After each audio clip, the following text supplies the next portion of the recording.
The DNA test results lay spread across the table, their implications drenching the room in silence. My hands trembled as I realized the life I had known was constructed on a lie. The air in the dining room was thick, as if the walls themselves had secrets they couldn't contain. "This can't be right," Michael said, his voice barely rising above a whisper as he examined the papers again. "There must be a mistake." But there was no mistake. The results were clear, glaringly so, demanding to be acknowledged like a truth that had waited too long in the shadows. Jessica, my eldest daughter, sat back in her chair and clutched the locket around her neck. She had worn it since she was a child, a symbol of our family bond. Her face was pale, almost translucent with disbelief. I looked around the table, at faces that were as familiar to me as my own reflection. And yet, in this moment, they were strangers. How many times had we sat here, shared our lives, laughed, and cried together? And yet, the simple act of seeking to know more about our lineage had unraveled the very fabric of who we were. "Mom," Jessica's voice broke, her eyes searching mine for answers. "Is it true?" I felt the ground sway beneath me, as though everything solid had been swept away, leaving only uncertainty in its wake. "I don't know," I stammered, my voice cracking under the weight of the revelation. "I always thought. I always believed." Memories, once warm and comforting, now seemed suspect. The day Jessica was born, her first steps, graduations, all seemed tinged with an eerie question mark. What had begun as a quest for understanding our heritage had become an unraveling of our very identities. Michael sat silently, his usually firm demeanor now shattered. He had always been our rock, the pillar of strength in any storm. But today, his eyes were hollow, and he seemed smaller, diminished by the weight of this new reality. "How could this happen?" he murmured, more to himself than anyone else. I reached for his hand, but he recoiled, the gesture once automatic now fraught with suspicion and fear. "We can find the truth," I said, trying to muster some hope despite the heavy fog of betrayal that hung in the air. "What if I don't want to know?" His voice was raw, a man lost in the labyrinth of his own identity. Silence descended, a thick, oppressive cloak, as we each retreated into our corners of confusion and hurt. It was as if the bonds that had held us together were now chains, pulling us deeper into our personal versions of despair. The dining room, once a place of connection, now felt like a battlefield. Each glance, each movement loaded with unspoken accusations and hidden fractures. I longed for the comfort of ignorance, yet the truth had been unleashed, impossible to cage. In the days that followed, the house fell into a strange rhythm, punctuated by hushed conversations and the rustle of papers that marked our attempts to piece together the mystery. Despite our collective desire to turn back time, the past had a way of inserting itself into every interaction, every shared moment. Something fundamental had shifted, and we were adrift, clinging to fragments of the life we once knew. To uncover the truth, to pull at the threads of our past, was a terrifying prospect. Yet, amidst the chaos of newfound revelations, a flicker of determination ignited within me. I had to find out what lay at the heart of this mystery, to confront the shadows that had haunted us and find some semblance of peace. In the dim light of the evening, I found myself alone in the kitchen, turning over the events of the past few days in my mind. The once familiar space now seemed foreign, its corners echoing with the ghosts of shared memories tainted by doubt. I needed answers, but the fear of uncovering more lies held me in a vice grip. I decided to call my sister, Anna. Despite the distance that had slowly crept between us over the years, she was still my confidant, the one person who knew me beneath the layers of life's complexities. As the phone rang, I braced myself, desperate for a lifeline, a perspective outside the storm. "Hey, it's been a while," Anna answered, her voice carrying the warmth I had been yearning for. "Anna," I hesitated, unsure where to start. "I'm sorry to bother you, but I need to talk to someone. It's about the DNA test." There was a pause, a momentary silence that felt like an eternity. "What happened?" she asked, concern lacing her words. I poured out the whole story, from the innocent start to the devastating results, my voice breaking as I relayed the shattered pieces of our family.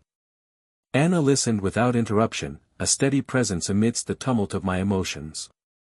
"Liz, this is—" "I don't know what to say," she finally replied, her voice thick with emotion. "Have you spoken to Mom or Dad?" "No," I admitted. The thought of confronting my parents with this swirling turmoil of questions seemed insurmountable. "I don't even know where to start."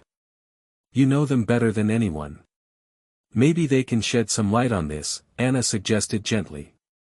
"And whatever it is, you're not alone." I nodded, even though she couldn't see me, feeling a wave of gratitude for her unwavering support. "Thanks, Anna. I feel like our whole life has been a lie. Sometimes the truth hurts, but it's always better than living in the dark," she said softly. "You're stronger than you know, Liz." After the call, I sat for a long time, contemplating the path ahead. I could either continue living in this limbo, or I could face the truth and whatever repercussions it might bring. The thought was terrifying, but the alternative, a life shadowed by unanswered questions, was even worse. Later that night, as the house settled into the quiet of slumber, I approached Michael. He was seated in the living room, staring blankly at old family photos scattered across the coffee table, each one a reminder of the life we had built together. "Michael, we need to talk," I said, my voice cutting through the silence. He looked up, his eyes tired and lined with the weight of recent revelations. "What's there left to say, Liz? We need to talk to my parents. We need answers, and maybe they can help us find them," I proposed, feeling a flicker of resolve amidst the uncertainty. He hesitated, the vulnerability in his gaze matching my own. "Do you think they know something?" "I don't know. But I have to find out, for our sake and for the kids," I replied, a determined edge to my voice. The next morning, the sun rose on a day that carried the promise of clarity, or at least the beginning of our search for it. With a hesitant determination, Michael and I made the drive to my parents' house, the silence between us filled with invisible strands of hope and fear. When we arrived, my mother greeted us with her usual warmth, though beneath her smile I sensed an undercurrent of worry, as if she already knew the significance of our visit. "Is everything okay?" she asked, her gaze shifting between Michael and me as we settled into the familiar comfort of the living room. I took a deep breath, the moment of truth drawing closer with every passing second. "Mom, we did a DNA test, to learn more about our family history," I began, each word carefully considered. Her expression remained calm, yet her eyes betrayed a flicker of something, recognition, perhaps. "And," she prompted, her hands clasped tightly in her lap. "The results were unexpected. They don't match what we've always believed," I explained, struggling to keep my voice steady. My father, who had been silently observing, shifted uncomfortably. "What are you saying, Liz?" His voice was steady, yet beneath it I detected the tremors of anxiety. I swallowed, the enormity of the moment pressing down on me. "According to the results, Jessica isn't Michael's biological daughter." At that declaration, the room erupted into stunned silence, the weight of my words settling like a heavy fog around us. My mother's face had turned a ghostly pale, her composure visibly shaken. "Mom, Dad, do you know anything about this?" I pleaded, my voice barely above a whisper now. For a moment, it seemed as though they hadn't heard me, the silence stretching taut between us. Finally, my mother spoke, her voice barely audible. "There's something we never told you." Those words hung in the air, the beginning of a confession that promised to unravel even more of our carefully woven family narrative. As the shadows deepened around us, the sense of impending revelation was undeniable, each heartbeat echoing with the promise of truths long concealed. Michael reached for my hand, a gesture of solidarity amidst the swirling confusion. Together, we braced ourselves for the secrets my mother was about to uncover, the sense of impending change looming large over us, as if whispering that nothing would ever be quite the same again. My mother's admission hung in the air, a palpable tension that seemed to arrest time itself. My father looked at her, eyes wide with surprise and perhaps a hint of recognition, as though pieces of a jigsaw puzzle were beginning to fall into place. Liz, there's something you need to know about the time when you were expecting Jessica, my mother began, her voice tinged with a mix of regret and resolve. She exchanged a glance with my father, a silent agreement passing between them. Michael and I leaned forward, our breaths held as we awaited the revelation that was poised to shatter, or perhaps clarify, our understanding of our family. Back when you were expecting, there was a complication, something about potential genetic issues. We were all so worried, and you had to have a procedure to ensure the baby was healthy, she recounted, her voice trembling with the weight of old fears. None of this was new to me, I remembered those stressful months all too well. Weeks spent under observation, the fear that had clung to us like a shadow. But I hadn't known the depth of my parents' involvement or the decisions that may have been made on my behalf. But what does that have to do with the DNA results? I asked, my heart pounding in my chest. My father cleared his throat, his voice calm yet somber. After the procedure, there were questions about the viability of the pregnancy. The doctors discussed options, and in our desperation to ensure everything would be okay, we agreed to something, experimental. The room was silent, all eyes on my parents as the implications of their words began to take shape in my mind. Michael's grip on my hand tightened, his own sense of understanding dawning alongside my own.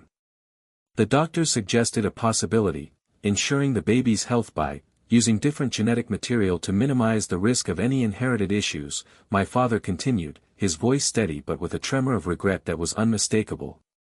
The reality of their words crashed over me like a wave, the understanding settling in with a chilling clarity. You mean that Jessica's? I couldn't bring myself to finish the sentence. My mother nodded, tears in her eyes. We didn't know how to tell you. We thought it would never come up, and Jessica was healthy, so we never wanted to burden you with it. We thought we were protecting you, she whispered, guilt etched deeply into her features. Michael sat back, the full weight of the truth pressing into him as it was into me. So, you knew all along that I wasn't her biological father, he asked, his voice strained with the effort it took to keep his emotions in check.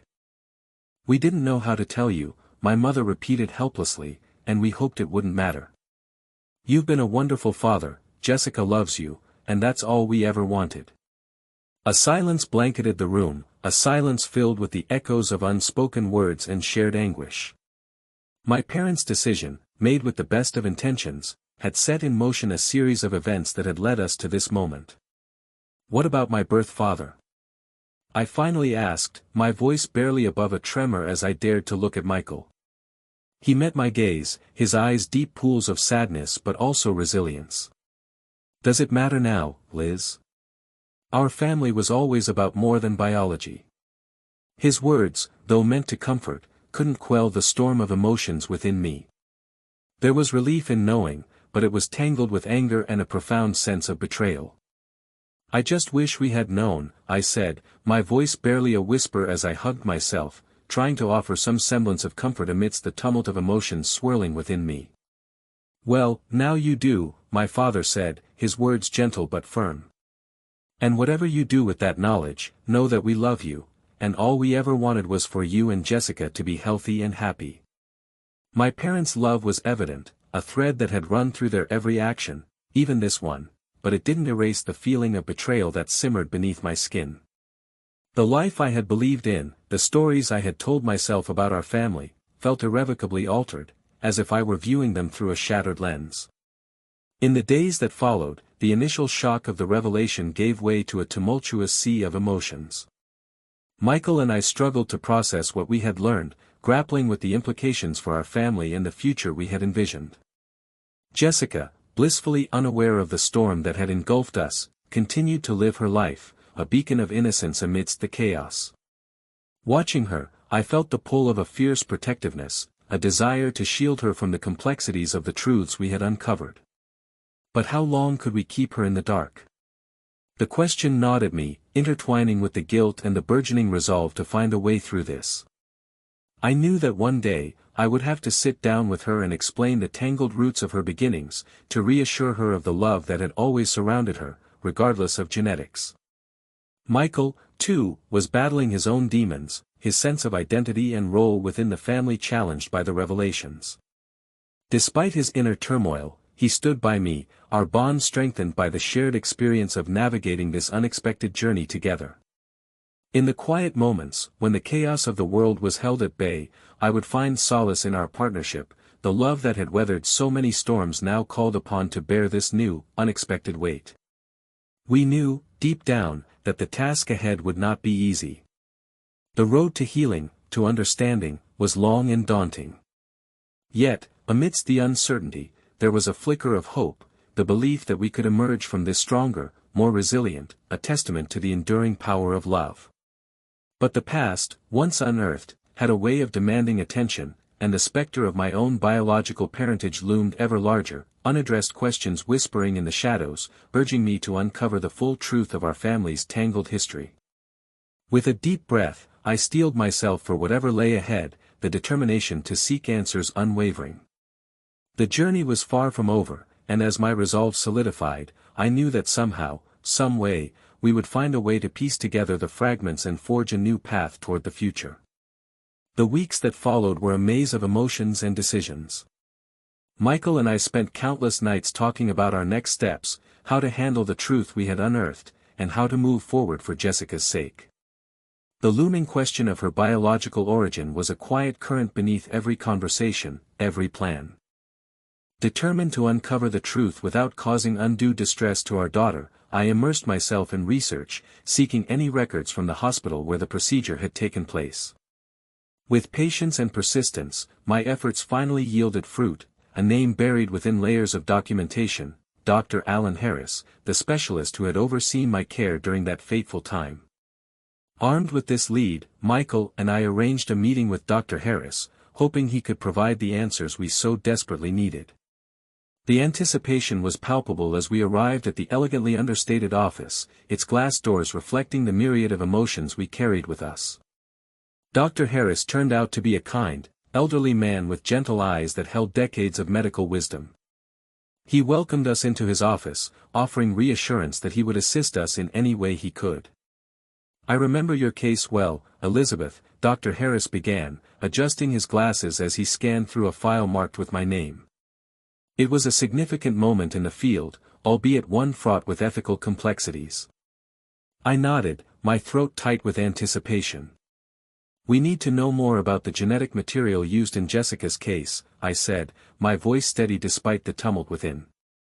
Dr. Harris looked at us thoughtfully, understanding the gravity of our inquiry. At that time, the procedure was still in its infancy. We prioritized the safety and health of both mother and child above all else. His words were gentle but did little to quell the storm of uncertainty that raged inside me. "Do you know who the biological father is?" Michael asked, his hand clasped firmly in mine. With a deep sigh, Dr. Harris nodded. "Yes, I do have that information. Back then, we worked closely with a donor known for his exemplary health and genetic markers." He paused, eyeing us with a measured gaze. "I assure you, the choice was made with the utmost care and consideration." I took a breath to steady myself, the moment of truth at hand. "Can you tell us who he is?" I asked, my voice barely above a whisper. Dr. Harris hesitated, the air in the room growing heavy. "I can disclose his name, given that the living relatives have rights to know in these circumstances, but I must also caution you about how you handle this information." Michael nodded, squeezing my hand. "We understand. We simply want to know for Jessica's sake too." Reaching into the file, Dr. Harris extracted a sheet of paper, sliding it across the desk towards us. My heart pounded in my chest as I read the name, Daniel Montgomery. The name was unfamiliar, yet it carried with it an undeniable weight. The final piece of the puzzle had fallen into place, the web of hidden truths now fully drawn. With a murmured thanks to Dr. Harris, Michael and I left the office, our minds heavy with the implications of what we had learned. On the drive home, a silence settled between us, each of us lost in our own thoughts. As the familiar landscape passed by, the enormity of sharing this with Jessica weighed on us. Yet, in the depths of my heart, I knew the time for honesty had arrived. Liz, Michael began, breaking the silence as he parked the car in our driveway, I think we need to tell her the truth. It's not just about a name, it's about who we are as a family. His words mirrored my own thoughts, a shared understanding of the importance of truth in our family. I've been thinking the same thing, I admitted, reaching across the console to hold his hand.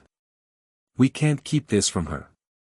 That evening, as the sun dipped below the horizon, Michael and I gathered our courage.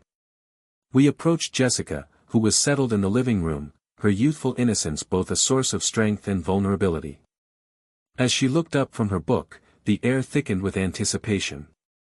"Hey, Jess, can we talk to you for a moment?" I asked gently, my heart a tumult of nerves. She nodded, setting her book aside, a hint of curiosity in her eyes. "Sure, what's up?" Michael joined me on the sofa, his presence steady and reassuring. "There's something important we need to tell you, sweetheart, about our family. It's about the DNA test we did." Jessica's brow furrowed, confusion clouding her features. "Did something happen with that?" I took a deep breath, willing the words to come. "Do you remember when we talked about how families are built on love and not just genetics?" I asked, trying to set the stage for what was to come. She nodded, eyes wide as she listened intently. "Yeah, you always say that love is the most important thing." "Well," Michael took up the thread, "it turns out that you and I don't share the same genetics, Jess. But that's never changed how much I love you and consider you my daughter."